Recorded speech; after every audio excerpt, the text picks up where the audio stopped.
কাঞ্চন 50,000 টাকা দিছে বেলিকে যাতে কিডন্যাপ করি।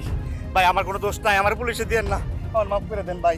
এই কাঞ্চনই কিন্তু বেলিকে কিডন্যাপ করেছে আর বেলির উপরে কিন্তু অনেক অত্যাচার করেছে কাঞ্চন। এবার কি বেলি কি ওখানে জীবিত রয়ে গেছে না মারা গেছে? কি হতে চলেছে নানির বাড়ি নাটকের 8 নম্বর পর্বে, এবং আপনারা নানির বাড়ি এই নাটকের 8 নম্বর পর্বটি কবে দেখতে পারবেন?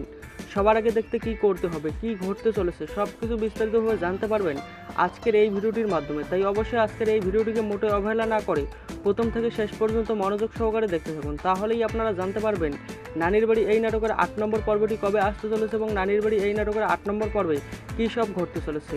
সব কিছু বিস্তারিতভাবে জানিয়ে দেওয়ার আগে আপনাদের কাছে ছোট্ট একটি রিকোয়েস্ট, যারা যারা এখনও পর্যন্ত আমাদের এই ইউটিউব চ্যানেলটিকে সাবস্ক্রাইব করেননি অবশ্যই চ্যানেলটিকে সাবস্ক্রাইব করে পাশে থাকা বেল নোটিফিকেশনটি অল করে দেবেন, তাহলে যখনই আমরা এই রকমের নাটকের আপডেট এই চ্যানেলে আপলোড করব সঙ্গে সঙ্গে আপনার ফোনে নোটিফিকেশন চলে যাবে আর আপনারা ওর মাধ্যমে ভিডিওগুলি দেখতে পারবেন।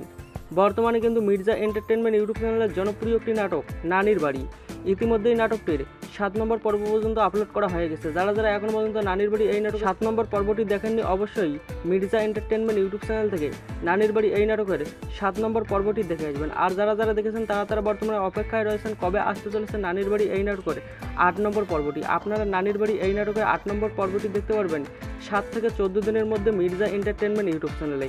আর নানির বাড়ি এই নাটকের 8 নম্বর পর্বটি সবার আগে দেখতে যে কাজটি করতে হবে অবশ্যই মির্জা এন্টারটেনমেন্ট ইউটিউব চ্যানেলটিকে সাবস্ক্রাইব করে পাশে থাকা বেল নোটিফিকেশনটি অল করে দিতে হবে, তাহলে যখন নানির বাড়ি এই নাটকের 8 নম্বর পর্বটি আপলোড সঙ্গে সঙ্গে আপনার ফোনে নোটিফিকেশন চলে আসবে, আপনারা ওর মাধ্যমেই নানির বাড়ি এই নাটকের 8 নম্বর পর্বটি সবার আগেই ঝটপট দেখে নিতে পারবেন। আশা করতেছি আপনারা বুঝতে পেরেছেন। আজকের ভিডিওটি এই পর্যন্তই, দেখা হচ্ছে পরবর্তী কোনো নতুন ভিডিওতে। ততক্ষণ সবাই ভালো থাকবেন, সুস্থ থাকবেন।